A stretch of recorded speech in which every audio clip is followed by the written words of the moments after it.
عزیزان گرامی، معزز بہنوں اور بیٹیوں، اللہ رب العزت کا ایک اور فضل، اس کا کرم اور اس کا احسان کہ اللہ رب العزت ہم سب کو ہماری زندگی میں ایک دفعہ پھر رمضان المبارک کا مہینہ نصیب فرما رہا ہے۔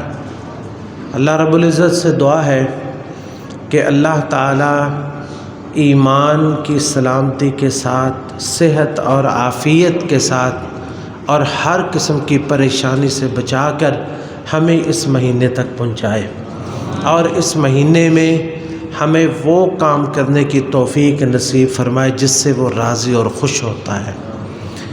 عزیزان گرامی، یہ مہینہ جب نبی کریم صلی اللہ علیہ وسلم کے زمانے میں آیا تو آپ نے اپنے صحابہ کرام رضوان اللہ علیہم اجمعین ان نفوس قدسیہ کو جمع فرمایا اور ان کو خطاب فرمایا، اور جو الفاظ آپ نے فرمائے وہ سونے کے پانی سے لکھنے والے ہیں، اور ایک ایک لفظ جو ہے موتیوں، ہیرو اور جواہرات کی طرح کا لفظ ہے۔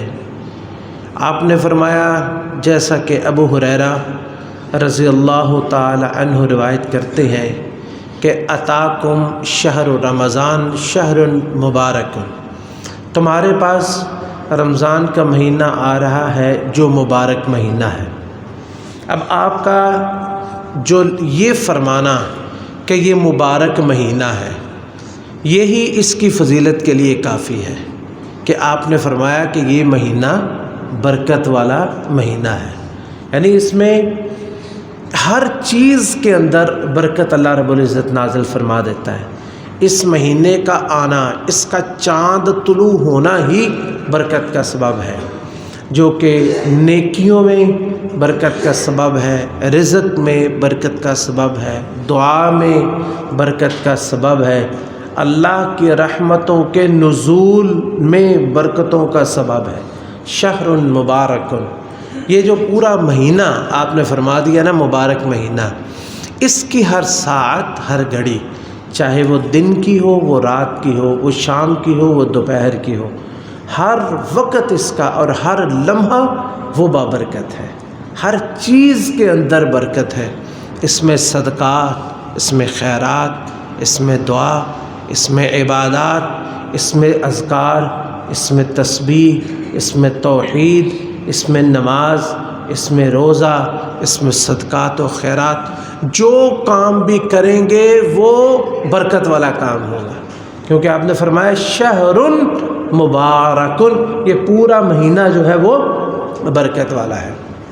تو یہاں نا ان لوگوں کو بھی، وہ لوگ بھی اس میں سارے شامل ہو جائیں گے جو لوگ روزہ نہیں رکھتے یا نہیں رکھ سکتے، مثلا وہ خواتین جن کے جو مخصوص ایام میں ہوتی ہیں، اور وہ ضعیف اور کمزور اور بوڑھے افراد جن سے روزے کی معافی ہے، تو وہ بھی اس کی برکتوں سے فیض یاب ہو سکتے ہیں۔ یعنی یہ مہینہ جو ہے صرف اس میں روزے ہی نہیں ہے، بلکہ پورے کا پورا مہینہ ہی مبارک ہے، شہر مبارک۔ آپ نے فرمایا یہ برکت والا مہینہ۔ دوسرے الفاظ آپ نے فرمایا فرض اللہ علیکم صیامہ، کہ اللہ تعالیٰ نے اس کے روزے تم پر فرض کیے ہیں۔ اللہ تعالیٰ نے اس کے روزے تم پر فرض کیے ہیں۔ ہر مسلمان عاقل بالغ اس پر اس کے روزے فرض ہیں، جس کے اندر استطاعت ہے بیمار نہ ہو یا سفر میں نہ ہو۔ سفر میں ہو تو دوسرے دنوں میں روزے فرض ہیں اس پر، وہ دوسرے دنوں میں اس کی قضا جو ہے وہ ادا کرے گا۔ تو اس کے روزے فرض ہیں۔ تفتح فیہ ابواب السماء، کہ اس میں آسمان کے دروازے کھول دیے جاتے ہیں، آسمان کے دروازے کھول دیے جاتے ہیں۔ آسمان کے دروازوں سے کیا مراد ہے؟ اس سے مراد جنت کے دروازے ہیں، کیونکہ آسمان جو ہے الیہ یصعد الکلم الطیب والعمل الصالح یرفعہ، اللہ رب العزت کی طرف جو کلمہ طیبہ اور اچھے اعمال اللہ کی طرف اٹھائے جاتے ہیں، تو آسمانوں میں کیا ہے؟ آسمانوں میں جنت ہے، اور جنت جو ہے اس کے درجات اور سب سے اونچا درجہ جنت الفردوس ہے، اس کے اوپر رحمان کا عرش ہے۔ تو آسمان کے دروازوں سے مراد یہ ہے کہ ایک تو اس سے مراد کہ اللہ رب العزت اس میں نیک اعمال کو قبول فرماتا ہے، آسمان کے دروازے کھل جاتے ہیں نیک اعمال کی قبولیت کے لیے۔ اور دوسرا، جیسے کہ دوسری روایت میں ہے تو فتحوا فیہ ابواب السماء، اس میں آسمان کے دروازے کھول ہی نہیں دیے جاتے، تو فتح پوری طرح کھول دیے جاتے ہیں، ایک تو تھوڑا سا کھولنا بلکہ مکمل طور پر جنت کے دروازے اللہ رب العزت کھول جاتے ہیں۔ فلم یغلق منہا احد، جنت کے کتنے دروازے کھلتے ہیں؟ 8 کے 8 دروازے، یعنی جو جنتی ہیں ان کے لیے تو ایک خاص دروازہ ہے نا باب الریان، لیکن باقی 7 دروازے بھی کھول دیے جاتے ہیں، اس لیے کہ رمضان المبارک میں صرف ایک روزہ ہی نہیں رکھنا ہوتا، اس میں توحید کا کلمہ بھی بلند کرنا ہوتا ہے، اس میں باب الصدقہ بھی کھلتا ہے، اس میں باب الصلاۃ بھی کھلتا ہے، تاکہ ہر قسم کی نیکیاں جو ہے وہ اس مہینے میں کی جائیں۔ اس لیے جنت کے 8 کے 8 دروازے پوری طرح کھول دیے جاتے ہیں۔ وَتُغْلَقْ فِيهِ أَبْوَابُ الْجَحِيمِ، اور جہنم کے دروازے بند کر دیے جاتے ہیں۔ تغلق فیہ ابواب الجحیم، کہ اب جو بھی اللہ سے معافی مانگے گا، اللہ نے جہنم کے دروازے بند کر دیے، معافی مانگنے والے مانگ، جہنم کے دروازے بند ہیں، جنت کے کھلے، یا جا جنت میں چلے جا۔ اور دوسری روایت میں ہے تغلق، پوری طرح مضبوطی سے جہنم کے دروازے بند کر دیے جاتے ہیں، یعنی کہ کوئی ایک دروازہ بھی اس میں سے کھلا نہیں چھوڑا جاتا، اور بند بھی مضبوطی کے ساتھ کیے جاتے ہیں۔ اور اس کے بعد آپ نے فرمایا وَتُغَلُّ فِيهِ مَرَدَةُ الشَّيَاطِينِ، ایک روایت میں ہے والجن، اور اس میں جو بڑے بڑے شیطان ہیں، جو شیطانوں کے سردار ہیں، ان کو اس میں جکڑ دیا جاتا ہے، اس میں ان کو باندھ دیا جاتا ہے۔ ان کے باندھنے سے کیا ہوتا ہے کہ سارے جو بڑے بڑے تو بند ہیں، چھوٹے تو کھلے ہیں، لیکن جب جو بڑے بند ہو جاتے ہیں تو پھر شر جو ہے وہ محدود ہو جاتا ہے، شر کی طاقت جو ہے وہ کمزور ہو جاتی ہے، شر کی طاقت جو ہے وہ کمزور۔ لوگ یہ بھی کہتے ہیں لوگ جی پھر بھی گناہ ہوتے ہیں، وہ یہ نہیں کہ سارے بند کر دیتے، مردۃ الشیاطین، بڑے بڑے شیطان بند کر دیے جاتے ہیں، اور شیطان کی طاقت جو ہے وہ کم کر دی جاتی ہے، اور نیکی کی طاقت کو زیادہ کر دیا جاتا ہے۔ لیکن بدقسمت وہ لوگ، ان کا بھی تذکرہ آئے گا، جو اس کے باوجود پھر اللہ کی نافرمانی میں جو ہے وہ مشغول رہتے ہیں۔ اور تغل فیہ مردۃ الشیاطین، جو بڑے بڑے شیطان ہیں ان کو جکڑ دیا جاتا ہے۔ للہ فیہ لیلۃ، اور یہ مہینہ جو سارا ہی مبارک ہے، لیکن اس مبارک مہینے میں پھر ایک ایسی رات آتی ہے جس میں برکتوں کو سمو دیا جاتا اور سمیٹ دیا جاتا ہے۔ وہ ایسی رات ہے خیر من الف شہر، جو 1000 مہینوں سے افضل ہے۔ ایک رات ایک ایسی آتی ہے جو 1000 مہینوں سے افضل ہے۔ من حرم خیرہا فقد حرم، جو اتنے مبارک مہینے جس میں اللہ رب العزت اتنی مومنوں کو سپورٹ دے دیتے ہیں کہ بڑے بڑے شیطانوں کو جکڑ دیا، جنت کے دروازے کھول دیے، جہنم کے دروازے بند کر دیے، اللہ کی رحمتوں کے اس پہ نزول ہوا، اور سارے جو ہے وہ خیر کے دروازے کھل گئے، لیکن اس کے باوجود جو شخص اس مہینے کی برکت سے محروم ہوا، وہ تو پھر سمجھے ہر قسم کی خیر سے محروم ہو گیا۔ من حرم خیرہا فقد حرم، جو اس کی برکت سے محروم ہو گیا وہ سمجھ لے وہ پھر ہر قسم کی خیر سے وہ محروم ہو گیا۔ اور دوسری روایت میں دوسری روایت کے جو الفاظ ہیں اس میں ہے، ابو ہریرہ رضی اللہ تعالیٰ عنہ اس کے بھی راوی ہیں، کہ فرماتے ہیں کہ اذا کان اول لیلۃ من شہر رمضان، جب رمضان کی پہلی رات آتی، یعنی پہلی رات کون سی؟ جس رات رمضان کا چاند نظر آتا. اذا کان اول لیلۃ من شہر رمضان، جب رمضان کی پہلی رات آتی، صفدت الشیاطین، شیطانوں کو بری طرح جکڑ دیا جاتا ہے. وہ مردۃ الجن، اور جو ایسے جن جو خبیث قسم کے اور بڑے بڑے سردار ہیں ان کو بھی جکڑ دیا جاتا ہے. وغلقت ابواب النار، آگ کے دروازے جو ہے وہ سختی سے بند کر دیے جاتے ہیں. فلم یفتح منہا احد، کوئی نہیں کھولا جاتا. وفتحت ابواب الجنہ فلم یغلق منہا باب، جنت کے دروازے کھل جاتے ہیں اور اس میں کوئی بند نہیں ہوتا.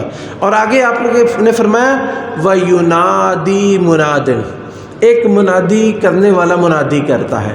اللہ کی طرف سے ایک فرشتہ ہے جو پکارنے والا پکارتا ہے. یا باغی الخیر اقبل، اے نیکیوں کو تلاش کرنے والے آ جا، تیرا وقت آ گیا. کچھ لوگ ہوتے ہیں نا نیکیوں کو تلاش کرنے والے. آپ احادیث کا مطالعہ کریں گے کہ رسول اللہ صلی اللہ علیہ وسلم سے لوگ سوال کرتے تھے کہ ای الجہاد افضل، ای الصلاۃ افضل، ای الذکر، یعنی نبی علیہ الصلوۃ والسلام پوچھتے ذکر کون سا افضل ہے، نماز کون سی افضل ہے، عمل کون سا افضل ہے، نیکیاں ہم کس طرح کر سکتے ہیں. اللہ کے رسول، ہم غریب لوگ ہیں، نیک لوگ ہم سے سبقت لے گئے ہیں، ہم ان تک کیسے پہنچ سکتے ہیں؟ یہ ہے باغی الخیر، نیکیوں کو تلاش کرنے والے، یعنی جن کی ہر وقت اور ہر لمحہ کوشش ہوتی ہے کہ ہمیں کوئی نیکی کا کام مل جائے، ہم کسی طریقے سے نیکی کر سکیں. تو اس کے لیے آواز دینے والا آواز دیتا ہے یا باغی الخیر اقبل، اے نیکیوں کو تلاش کرنے والے آ جا، اب تیرا سوال جو ہے وہ پورا ہو گیا ہے. تو نیکیوں کو تلاش کرتا ہے. ایک مبارک مہینہ اللہ رب العزت نے آپ کے لیے نازل کر دیا ہے. وَيَا بَاغِيَ الشَّرِّ، اے شر کو تلاش کرنے والے. یعنی بعض لوگ ہوتے ہیں نا کہ ہر برا کام، ہر الٹا کام، ہر غلط کام وہ جو ہے وہ کرنے کی کوشش کرتے ہیں، اور ان کی توجہ اور ان کی جو ہے وہ پوری توانائیاں الٹے کاموں میں اور غلط کاموں میں ہوتی ہیں. تو اس کو کہتا ہے کہ اب جو ہے ایسا مہینہ آ گیا جس میں اللہ تعالیٰ نے اپنی رحمت کے دروازے کھول دیے ہیں.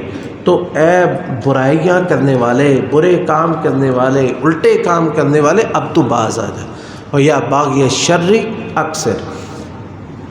اچھا، کبھی آپ نے یہ آواز سنی ہے؟ مہینہ رمضان کے اتنے آپ کے پاس آئے ہیں، کبھی یہ آواز سنی ہے؟ نہیں سنی.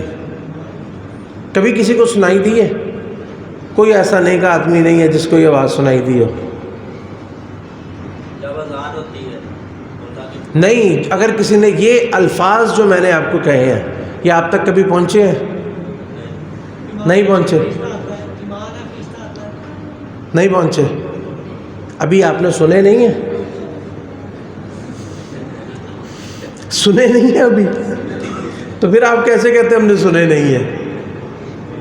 اگر فرشتہ کہتا ہے اور رسول اللہ صلی اللہ علیہ وسلم ہمیں بتاتے ہیں کہ فرشتہ کہتا ہے تو اس سے بڑی اور کون سی گواہی ہے؟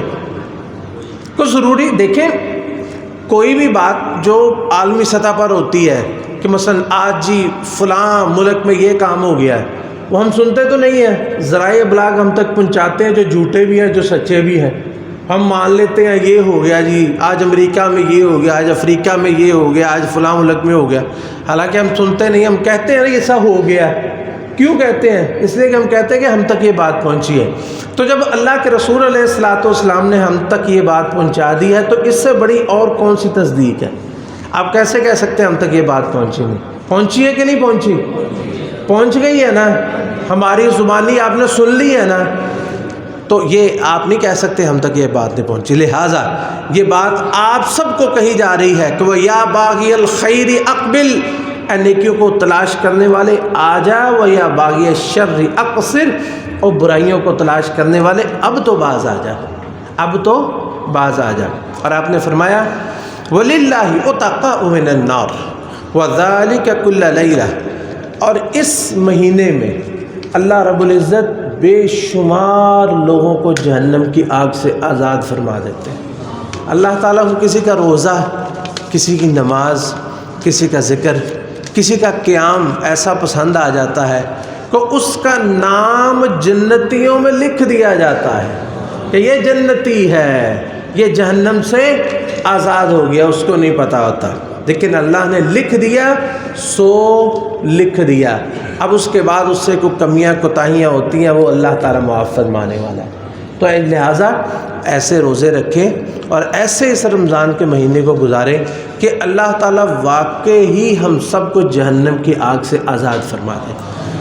عزیزان گرامی، یہ مہینہ جو ہے، یہ جیسے ابھی ہم نے ذکر کیا، یہ جہنم سے آزادی حاصل کرنے کا مہینہ ہے، جہنم سے آزادی حاصل کرنے کا مہینہ ہے، کیونکہ اس میں بڑے مواقع، بہت سارے موقع آتے ہیں کہ جس میں جہنم سے آزادی ملتی ہے۔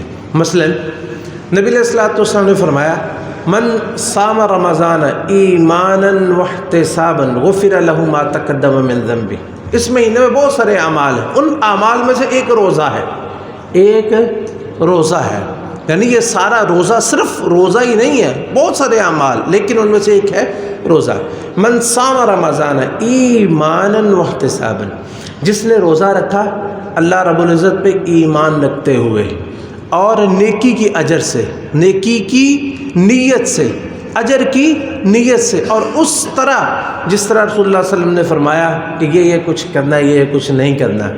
تو جو شخص ایسے روزہ رکھے، غفر لہ ما تقدم من ذنبہ، اللہ تعالیٰ اس کے سارے گزشتہ گناہوں کو معاف فرما دیتے ہیں۔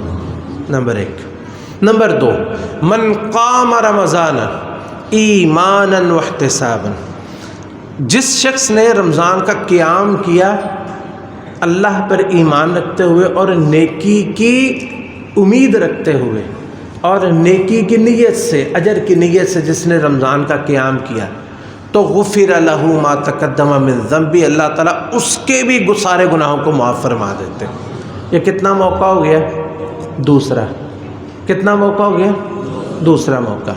اسی طرح تیسرا موقع، نبی علیہ السلام نے فرمایا، من قام لیلۃ القدر ایمانا واحتسابا، جو شخص اس سے کمیاں کوتاہیاں رہ گئی لیکن لیلۃ القدر کا اس نے اہتمام کیا اور اس رات ایمان کے ساتھ اور نیکی کی نیت سے اس نے اس کا قیام صحیح طریقے سے کر لیا، تو اللہ رب العزت اس کے بھی سارے گناہوں کو معاف فرما دیں گے۔ کتنے موقع ہو گئے؟ 3 موقع ہو گئے۔ چوتھا، نبی علیہ الصلوۃ والسلام نے فرمایا، ابو ہریرہ رضی اللہ تعالیٰ عنہ روایت کرتے ہیں، یہ پورا مہینہ کہ الصلوات الخمس والجمعۃ الی الجمعہ ورمضان الی رمضان مکفرات ما بینہن، کہ 5 نمازیں، ایک نماز پڑھی پھر دوسری پھر تیسری، درمیان میں جو وقت آیا سارے گناہ اللہ معاف فرما دیتے ہیں۔ اور اسی طرح والجمعۃ الی الجمعہ، جو شخص جمعہ پڑھتا ہے، ایک جمعہ اور پھر دوسرا جمعہ، ایسے نہیں جیسے مطلب کہ بس نماز کے وقت میں پہنچ گئے، نماز جمعہ کتنے بجے یا فوراً پہنچ گئے، ایسے نہیں۔ ایسے جمعہ پڑھنے کا حق ہے کہ نماز سے امام کے پہنچنے سے پہلے بندہ جو ہے وہ مسجد میں پہنچے، توجہ کے ساتھ اور انہماک کے ساتھ جمعہ پڑھے اور پھر جائے۔ تو ایسے جمعے جو اللہ تعالیٰ کے جس کو پسند آ گئے، وہ ایک جمعہ پڑھا پھر دوسرا پڑھا، درمیان میں سارے گناہ اللہ نے معاف فرما دیے۔ ورمضان الی رمضان مکفرات ما بینہن، اور ایک رمضان گزرا اور پھر اگلا رمضان آیا اور صحیح طریقے سے روزے رکھ لیے، عبادت کر لی، درمیان میں اللہ گناہ معاف فرماتا ہے۔ اذا اجتنبت الکبائر، جب بندہ کبیرہ گناہوں سے اجتناب کرتا ہے۔ یہ بات یاد رکھے، کبیرہ گناہ جو ہے ان کو چھوڑنا پڑے گا اور ان سے اجتناب کرے اور بندہ توبہ کرے۔ باقی جو چھوٹے گناہ ہم دن میں بے شمار کرتے ہیں، اللہ رب العزت وہ سارے کے سارے معاف فرما دیں گے۔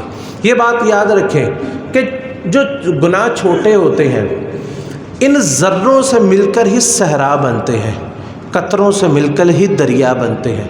یہ نہ کچھ سمجھے کہ چھوٹے گناہوں کا کیا ہے جی، یہ قطروں سے ہی دریا بنتے ہیں۔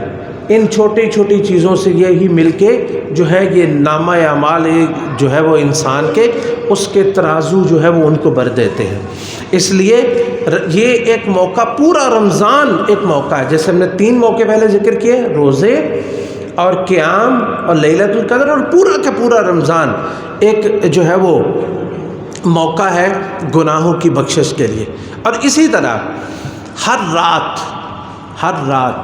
نبی علیہ الصلوۃ والسلام نے فرمایا، ابو ہریرہ رضی اللہ عنہ روایت کرتے ہیں، ان للہ تبارک و تعالی اتقاء فی کل یوم و لیلہ، کہ رمضان کے ہر دن اور ہر رات اللہ رب العزت نے مقرر کیا ہے کہ میں نے کچھ لوگوں کو جہنم کی آگ سے آزاد کرنا ہے۔ ہم نے پہلے نا وذالک کل لیلہ، اور اس روایت میں فی کل یوم و لیلہ، بعض لوگوں کا دن ہی اتنا اچھا گزرتا ہے، اللہ کی عبادت میں اللہ کو دن پسند آ جاتا ہے تو اللہ تعالیٰ اس کو جہنم کی آگ سے آزاد قرار دے دیتے ہیں۔ اور اسی طرح کچھ لوگوں کی راتیں ایسی شاندار گزرتی ہیں، ایسی اچھی گزرتی ہیں کہ اللہ تعالیٰ ان کو جہنم کی آگ سے آزاد فرما دیتا ہے۔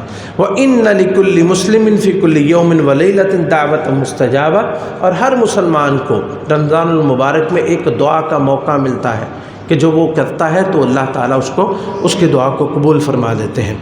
اور یہ ہے دن اور رات، اور دن رات میں ایک خاص وقت ہے افطار کا، ایک خاص وقت ہے افطار کا۔ اس وقت میں بھی اللہ رب العزت کتنے لوگوں کو جہنم کی آگ سے آزاد فرما دیتے ہیں۔ للہ عند کل فطر عتقاء من النار، کتنے لوگ ہیں جن کو اللہ فطر کے وقت یعنی افطاری کے وقت جہنم کی آگ سے آزاد فرما دیتے ہیں۔ تو کتنے مواقع ہو گئے، روزے اور قیام، لیلۃ القدر، رمضان کے دن، رمضان کی راتیں، اور ان کے درمیان افطاری کا وقت۔ یہ کتنے اوقات ہیں جن میں اللہ رب العزت جو لوگوں کو جہنم کی آگ سے آزاد فرما دیتے ہیں اور ان کو معاف فرما دیتے ہیں۔ لیکن وہ بدقسمت لوگ جو ان سارے موقعوں کو ضائع کر دیتے ہیں، ان کے لیے رسول اللہ صلی اللہ علیہ وسلم نے بھی بد دعا کر دی، ان کے لیے جبریل نے بھی بد دعا کر دی اور رسول اللہ صلی اللہ علیہ وسلم نے بھی اس پہ آمین کہہ دی۔ مالک بن حویرث رضی اللہ تعالیٰ عنہ روایت کرتے ہیں کہ صعد رسول اللہ صلی اللہ علیہ وسلم المنبر، کہ رسول اللہ صلی اللہ علیہ وسلم ایک دن ممبر پر تشریف لے گئے، ممبر پر چڑھے، بلکہ ایک روایت میں ہے کہ آپ نے ممبر منگوایا اور اس کی پہلی سیڑھی پہ فلما رقع عتبۃ، پہلی سیڑھی پہ قدم رکھا، آپ نے فرمایا آمین، ثم رقع اخرى، دوسری سیڑھی پر قدم رکھا اور آپ نے فرمایا آمین، ثم رقع عتبۃ ثالثہ، پھر تیسری سیڑھی پر قدم رکھا اور آپ نے فرمایا آمین، اور پھر آپ نے فرمایا، بعض میں آتا ہے کہ آپ سے پوچھا گیا اللہ کے رسول آپ نے یہ جو آمین کہا ہے پہلے کبھی نہیں کہا تھا، یہ آج کیا ہوا ہے کہ کس وجہ سے آپ نے آمین کہا ہے؟ بولا کچھ بھی نہیں، دعا کچھ بھی نہیں کی، آپ نے صرف آمین کہا۔ تو آپ نے فرمایا اتانی جبریل، میرے پاس جبریل آئے، اور آپ کو پتہ ہے جبریل اللہ کے حکم کے بغیر نہیں آتے اور اللہ کے حکم کے بغیر بولتے نہیں ہیں، وہی کہتے ہیں جو اللہ رب العزت فرماتے ہیں۔ گویا کہ اللہ تعالیٰ نے جبریل کو بھیجا کہ جاؤ جبریل 3 لوگوں پر یہ 3 بد دعائیں کر کے آؤ، اور محمد کریم صلی اللہ علیہ وسلم ان کو کہو وہ آمین کہیں۔ اللہ اکبر، کیسے وہ بدقسمت لوگ ہیں جن کے لیے اللہ نے جبریل کو بد دعا کے لیے بھیجا اور آمین کن سے کہلوایا؟ رسول اللہ صلی اللہ علیہ وسلم سے، جو اپنے دشمنوں کے لیے بھی دعائیں کرتے تھے۔ اور آپ سے کہا گیا کہ اگر آپ حکم دیں تو یہ جو طائف کی وادی ہے ان کو 2 پہاڑوں کے درمیان کچل دیں۔ آپ نے فرمایا اللہم اہدی قومی فإنہم لا یعلمون، اللہ میری قوم کو ہدایت دے دے۔ اسی طرح دوس قبیلہ، اس کا بھی کوئی اسی طرح اس کا بھی واقعہ تھا، آپ سے کہا گیا کہ آپ ان کے لیے بد دعا کر دیں۔ آپ نے فرمایا اللہم اہدی دوس، یہ غالباً دوس کے بارے میں، اللہ دوس کو ہدایت عطا فرما قبیلے کو اور ان کو میرے پاس لے آئے، جو اپنے دشمنوں کے لیے بھی دعائیں کرنے والے۔ آخر وہ کون سے بدقسمت لوگ ہوئے جو رسول اللہ صلی اللہ علیہ وسلم کی بد دعا کے مستحق ٹھہرے کہ جبریل نے بد دعا کی اور آپ نے اس پہ آمین بھی کہا۔ آپ نے فرمایا اتانی جبریل، میرے پاس جبریل آئے تھے، فقال یا محمد صلی اللہ علیہ وسلم، اور کہنے لگے اے محمد صلی اللہ علیہ وسلم من ادرک رمضان فلم یغفر له فابعده اللہ، جس کو زندگی میں ایک مرتبہ رمضان مل گیا اور اس نے اللہ سے معافی نہ لی، اللہ اس کو دفعہ دور کرتے۔ دوسری روایت میں ہے رغم انف، اس کی ناک خاک آلود ہو، یعنی وہ ذلیل و رسوا ہو وہ شخص کہ جس کی زندگی میں رمضان آیا لیکن اس نے اپنے رب سے بخشش نہیں لے لی۔ اور آپ نے فرمایا، میں نے کہا آمین، آپ نے بھی ساتھ آمین کہا۔ اور دوسرا ومن ادرک والدیہ او احدہما فدخل النار، جس کو اپنی زندگی میں والدین زندہ مل گئے یا والدین میں سے کوئی ایک ماں یا باپ زندہ مل گئے تو اس نے ان کی خدمت کر کے ان کو خوش کر کے جنت حاصل نہ کی، اللہ تعالیٰ اس کو بھی ذلیل و رسوا کرے۔ آپ نے اس پہ بھی آمین کہا۔ اور تیسرا آپ نے فرمایا ومن ذکرت عندہ، اور تیسرا وہ بدقسمت جس کے پاس میں محمد صلی اللہ علیہ وسلم کا نام لیا جائے فلم یصلی علیک، پھر وہ جبریل کہتے ہیں کہ جس کے پاس ذکرت عندہ فلم یصلی علیک، کہ ان کے پاس کوئی یعنی ایسا بدقسمت انسان کہ جس کے پاس محمد کریم صلی اللہ علیہ وسلم کا نام لیا جائے اور پھر وہ آپ پر درود نہ بھیجے، اللہ رب العزت اس کو بھی ذلیل و رسوا کرے۔ یہ تین بد دعائیں، سب سے پہلے رمضان، والدین کی خدمت اور درود شریف، یہ ان تینوں کے لیے رسول اللہ صلی اللہ علیہ وسلم نے آمین کہا۔ عزیز بھائیوں، عزیز بہنوں، وہ شخص کتنا خوش قسمت ہوگا جو رمضان المبارک میں ان تینوں موقعوں کو حاصل کر لے، ان تینوں موقعوں کو حاصل کر لے، اور روزے ایسے رکھے اور قیام ایسا کرے اللہ خوش ہو جائے، وہ والدین کی خدمت ایسی کرے، یا جن کے والدین فوت ہو گئے وہ ان کے لیے دعائیں اتنی کریں کہ اس کے والدین خوش ہو جائیں، آخرت میں خوش ہو جائیں، وہ ان کے لیے دعائیں کریں، ٹھیک ہے نا۔ اگر اصل تو یہ ہے جو حدیث کے الفاظ ہیں کہ جس کو زندہ جس کے پاس موجود ہو، والدین، ماں باپ یا ماں دونوں میں سے کوئی ایک، اور وہ ان کی خدمت کر لے، اور خاص طور پر رمضان المبارک میں ان کی خدمت کر لے، یہ کتنی بڑی نیکی ہے۔ اور تیسرا وہ شخص جو اس کے ساتھ ساتھ کثرت سے درود شریف بھی پڑھے، تو گویا کہ اس کا یعنی اس حدیث کا جو معنی ہے کہ جو شخص ان تینوں چیزوں کے ذریعے سے جنت میں نہیں گیا، اس کی مغفرت نہیں ہوئی، اس کا مطلب کیا ہے کہ یہ تینوں چیزیں مغفرت کا سبب ہے، یہ تینوں چیزیں مغفرت کا سبب ہے۔ کون کون سی؟ رمضان المبارک، والدین کی خدمت اور کثرت سے درود شریف پڑھنا۔ اللہ رب العزت ہم سب کو اس کا موقع نصیب فرمائے اور ہم سب کو اس کی توفیق نصیب فرمائے، اور ہماری زندگی میں یہ رمضان ایسا ہو کہ اس کے گزرے تو ہمارا نام اس لسٹ میں ہو کہ یہ وہ بندہ ہے جسے اللہ رب العزت نے جہنم کی آگ سے آزاد کر دیا ہے۔ عزیزان گرامی، رمضان المبارک کا ہم استقبال کیسے کریں؟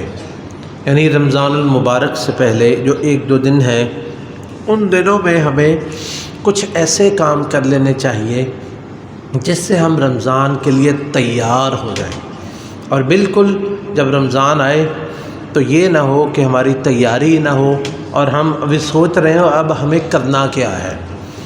سب سے پہلے تو اپنی نیت خالص کریں، نیت کو درست کریں کہ رمضان المبارک آ رہا ہے، نیت کریں کہ انشاءاللہ العزیز اس رمضان میں ہم نے اپنی بخشش کروانی، اس رمضان میں ہم نے اللہ کی اتنی عبادت کرنی ہے، اللہ تعالیٰ کو اتنا خوش کرنا ہے، اتنی نیکیاں کرنی ہیں کہ اللہ رب العزت ہم سے خوش ہو جائے، ہم اللہ تعالیٰ کی ناراضگی ختم ہو جائے اور اللہ تعالیٰ ہمیں معاف فرما دے۔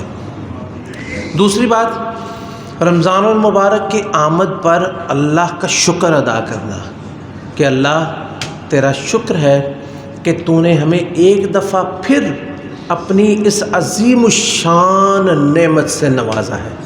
رمضان کو اپنے لیے مصیبت نہیں سمجھنا کہ رمضان آ گیا، ہائے رمضان آ گیا، ہائے بھوک، ہائے پیاس، یہ ہو جانا، وہ نہیں، بلکہ اس پہ اللہ کا شکر ادا کرنا ہے کہ اللہ تیرا شکر ہے کہ کتنے لوگ جو اس دنیا سے چلے گئے ہیں ان کو رمضان کا یہ موقع نہیں ملا. ایک حدیث ہے انشاءاللہ کسی موقع پر سنائیں گے کہ جس شخص کو جتنے زندگی میں وقت زیادہ ملتا ہے وہ نیکیاں زیادہ کرتا ہے، اتنا ہی جنت میں اس کا مقام بڑھتا جاتا ہے. نمبر 3، ذہنی طور پر آپ تیاری کر لیں، یعنی اپنے ذہن کو تیار کریں کہ ہم نے رمضان المبارک میں کیسے اس کا استقبال کرنا ہے اور کیسے ہم نے اپنے معاملات جو ہیں اس کو سیٹ کرنا ہے، اور کس طرح ہم نے اپنے اوقات کار کو تقسیم کرنا ہے اور کس طرح عبادات ہم نے کرنی ہے. یہ ساری چیز ذہنی طور پر پہلے تیار کر کے رکھیں، تاکہ اگر ہم اس سے پہلے اس دنیا سے چلے جائیں ہمیں اس کی نیت کا اجر تو مل جائے. ہاں، نیت کو اجر تو ملے. اگر کوئی نہ کر سکے، مطلب کوئی ایسی عاجزی ہو جائے نہ کوئی ایسا انسان پہ کوئی، تو کم از کم اس کو نیت کا اجر تو ملے نا. نمبر 4، عملی طور پر بھی تیاری کریں.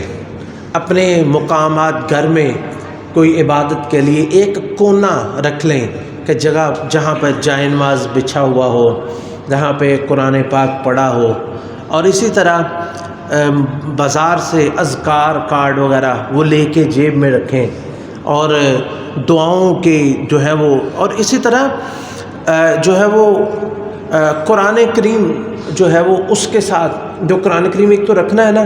لوگ آج کل جو ہے وہ موبائل سے ہر چیز استعمال کرتے ہیں. اپنے موبائل میں کو اچھا سے لفظوں والا قرآن کریم جو ہے وہ جو اچھے طریقے سے پڑھا جا سکے وہ ڈاؤن لوڈ کر لیں، اور ایسی اپلیکیشنز جس میں دعائیں ہیں یا جس میں اذکار ہیں وہ ڈاؤن لوڈ کر کے رکھیں، تاکہ بوقت جب بھی فرصت ملے تو آپ جو ہے وہ ان کو پڑھ سکیں اور جو ہے وہ عبادت کر سکیں.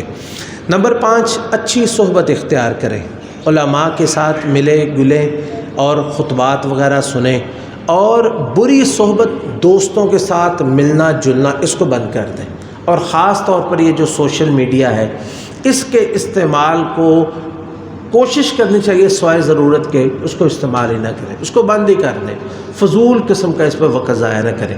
چھٹی چیز، سلف صالحین ان کے طریقہ کو دیکھیں کہ وہ کیسے عبادات کرتے تھے، اللہ کے رسول علیہ الصلوۃ والسلام کیسے روزہ رکھتے تھے، صحابہ کرام اور دوسرے ہمارے سلف صالحین روزے میں کیسا اہتمام کرتے تھے. ان کے دیکھنے سے ہمیں اس کی ترغیب ہوتی ہے. 7ویں چیز، رمضان المبارک کے فضائل جو ہم نے بیان کیے، ابھی بہت سارے ہیں جو بیان نہیں کیے گئے ٹائم کی وجہ سے، وہ اور اس کے مسائل وہ علماء سے پوچھیں، اس کے مسائل سیکھیں کہ کون کون سے مسئلے کی ہمیں جو ہے وہ ضرورت ہے، اس صورت میں کیا کرنا چاہیے.